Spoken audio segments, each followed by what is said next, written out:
Boodcheck Podcast, your go-to platform for real conversation that inspire, informs, and transform how we think about our health and wellness. Today, we are going to be diving deep into a topic that affects millions of lives, yet misunderstood, and that topic is diabetes. Joining me today is a guest whose credentials speaks volume. He's a seasoned endocrinologist and expert in managing complex hormonal and metabolic disorder. He's a consultant in most of the reputable healthcare institutions here in the city of Kano, including Aminu Kano, among others. Thank you for joining us today, Dr. Omar. You're welcome. Thank you for having me. Okay, Dr. Omar, can you please tell us more about yourself and what you do, sir? Okay, my name is Dr. Umar Farouk Abdullahi. I'm a consultant endocrinologist and diabetologist working with Aminu Kano Teaching Hospital. Okay, Dr. Omar, thank you, sir. Can you briefly tell us what diabetes is all about, sir? Okay, diabetes is a medical condition in which the body cannot regulate blood glucose. In layman's language, we can say that when there is too much blood sugar in circulation, so much so that the sugar can also cause some harm to the body. Okay, Dr. Omar, are there types of diabetes? Absolutely. We have different types of diabetes. For the sake of this discussion, I will only limit myself to just few. Okay. We have type 1 diabetes, which usually affects the children and the adolescent. We have type 2 diabetes, which affects the adults. And we have gestational diabetes that affects pregnant women. Okay, Dr. Farouk. So, Farouk, this diabetes, is it now becoming common in the society? Is it now common in our communities? Yeah, diabetes, it has become a global public health issue to the extent that now, according to International Diabetes Federation, in 2021, they projected that about 540 million people are living with diabetes. Wow. And they also projected that by the year 2045, about 780 something million people are going to live with diabetes. So as you can see that it's a serious medical condition. Mm-hmm. And even in Nigeria, there is geometric rise in the number of people that are living with diabetes. Okay, doctor. So what could be the cause of this illness, this condition, sir? Well, there are so many things, risk factors that can predispose someone to have diabetes. First and foremost is obesity and weight gain, overweight, so to say. People that are obese are at risk of developing diabetes. And those that are doing sedentary lifestyle, those that are not exercising, they are at risk to have diabetes. People that have family history of diabetes are also at risk. And other things are hypertension, those with cholesterol abnormality, which we call dyslipidemia, and those that smoke cigarettes, and those that consume alcohol, and those that are elderly, and even the race, ethnicity, because diabetes is very common among the Arabs and Black Americans, African Americans, and those that are from the Hispanic areas, from Mexico and Red Indies, so to say. So these are some of the, people that are at risk of developing diabetes. Okay, sir. So, sir, what are the common signs of this condition that our people easily ignore? What are the early and common signs that our people easily ignore? Okay. The common symptoms, you see people having excessive frequent urination, they will tell you that they urinate like 10 times, 20 times in a day. When they sleep at night, they will wake up and go to toilet and urinate like 10 times. Some of them can tell you they have this excessive thirst. They have urge to go and drink plenty water, and they will go and urinate. And some of them will be having weight loss, dizziness, and some can even tell you that they have their appetite has increased.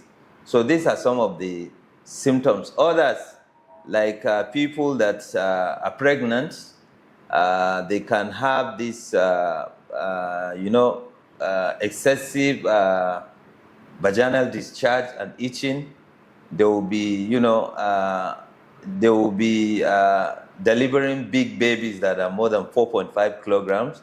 Some will tell you that they have recurrent pregnancy loss, miscarriages, and some can even have a fetus. The baby died in the womb before they deliver, and they reach term. They reach that 9 months, which we call intrauterine fetal death. So these are some of the signs that would tell you that someone can have has developed diabetes. Okay, sir. Now, from the list of these people you mentioned, this category of persons you mentioned, are they people that are at high risk? Let's say in the age grade, are they people that are at the high risk of having this condition? Well, nowadays, in those days, type 2 diabetes is restricted to adults. They say more than 40 years. But now we are seeing type 2 diabetes even at that lesser age of maybe 2018. This is tied to, the lifestyle, because obesity is very common now in our society, and they develop insulin resistance and develop diabetes. Wow. Yeah. So there is no age limit. You can see someone who is 6 months old with diabetes. Wow. So there is no age limit To diabetes. to diabetes. Yeah. Okay. So how can someone get tested for this condition? So once someone started having these symptoms that I mentioned, the best thing is to go to the hospital and see a doctor. And the doctor will evaluate the patient, and that subsequently will order for test to do a blood sugar check. Okay. Yes. Okay, sir. Is there any personal experience you've had at the course of your work experience that you can share with us on this condition, sir?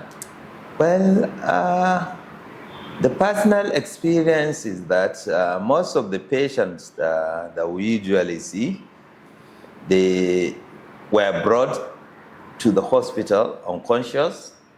Some of them, the relations, maybe they gave up that they will not make it, but because of the prompt, intervention that they brought them early, we manage them and they return to their conscious level, and they walk with their own legs to their various homes. Okay.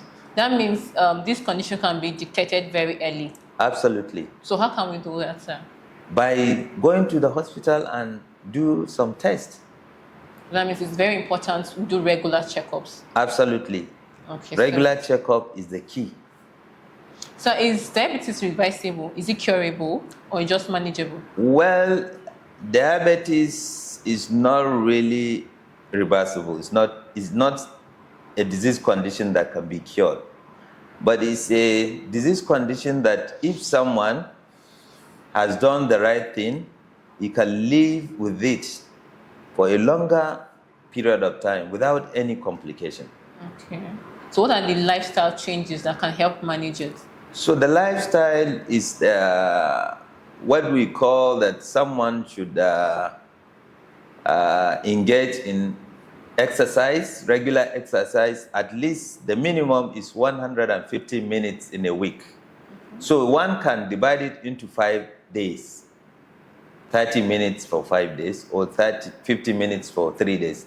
But the one that is more feasible is that of 30 minutes daily for 5 days. That's the minimum. You can go beyond that. Okay. Yes. Then other thing is to avoid, sugary, all these carbonated drinks. And also, when you are going to eat, you make it balanced. The diet should be well balanced. Yeah, you don't just go and take too much carbohydrate without, vegetables. So it has to be well balanced. And someone who is smoking, he has to quit smoking. For those that takes alcohol, in fact, now is to stop. In those days, they used to say that reduce alcohol intake. Yeah. But now that one should stop alcohol. Okay. Yes. Then the other thing is regular checkup, and someone to be taking his drugs, his medication. Okay, doctor. So, what are the common minds, the common beliefs that our people have that is not true about this condition? Okay, the common myth, many to mention, but I can take some. Like people who say that those that have diabetes should not take carbohydrate. It's absolutely false. People with diabetes can take complex carbohydrate with too much vegetable inside. As long as what we want people with diabetes is portion control.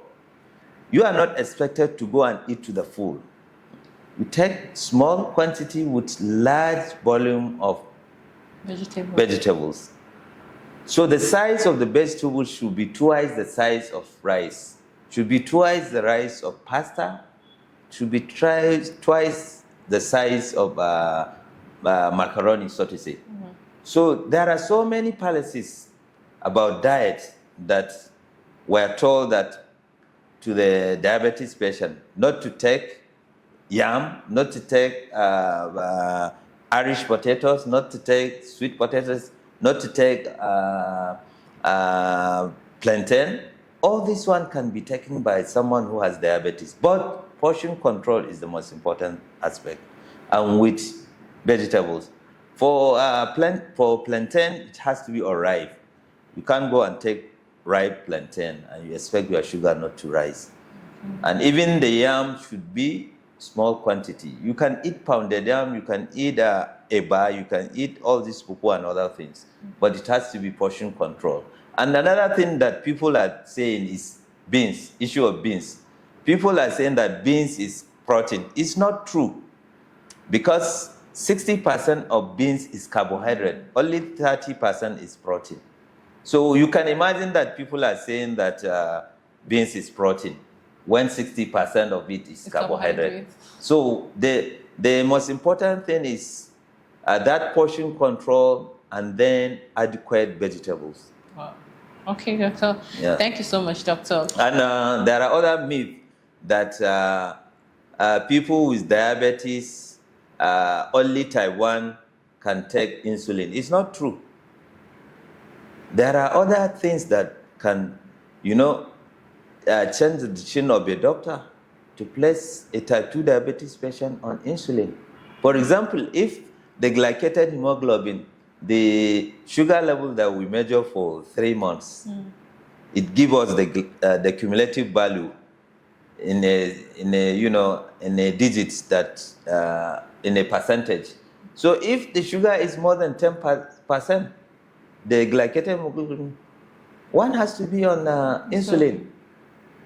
So an insulin, because you are using insulin, does not mean that it will cause harm to you. Rather, it will help you to control the blood sugar. And then other thing is that some say that it's better, there is only type 2 diabetes that can do exercise. It's not true. As long as you have diabetes, you need to exercise in order to help in the regulation of the blood sugar. So there are so many things that have been said that are not correct. Correct. So doctor, in this particular one that I've always heard that once you start taking insulin, you can never stop taking insulin.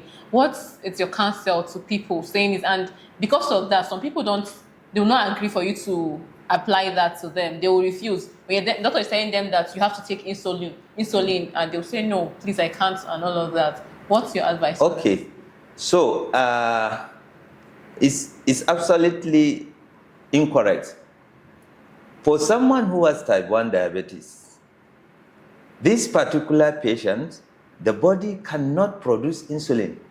And you know, insulin is a hormone that helps to regulate the blood sugar. Yes.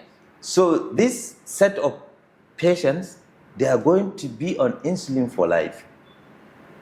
We have another category of patients, type 2 diabetes, whose beta cells, you know, type 2 diabetes, they have insulin, but it's not sufficient enough to regulate the blood glucose.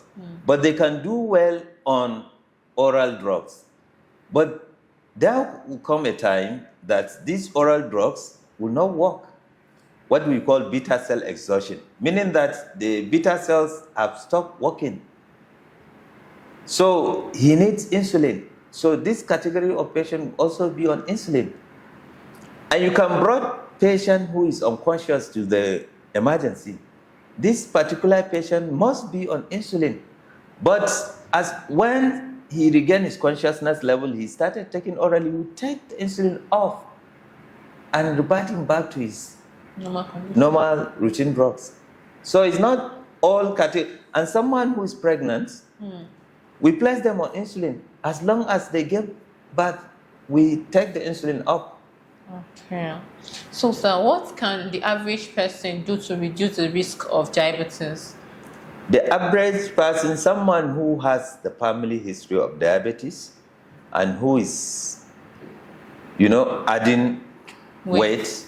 So the cardinal thing is to do exercise, engage in regular exercise, and then he should watch his diet. You know, you don't expect someone who has strong family history of diabetes and he's taking ice cream, he's taking soft drinks, and you expect him not to develop diabetes, and he's not exercising. So the cardinal thing is lifestyle modification. Exercise, do a lot of exercise, and then watch your diet, and your diet should be well controlled. So, okay, doctor. So, how do we improve the healthcare services, the healthcare in undeveloped communities like the rural areas? How can we improve the healthcare system there? So, well, I'm not an administrator. Okay. But mine is just to give an advice.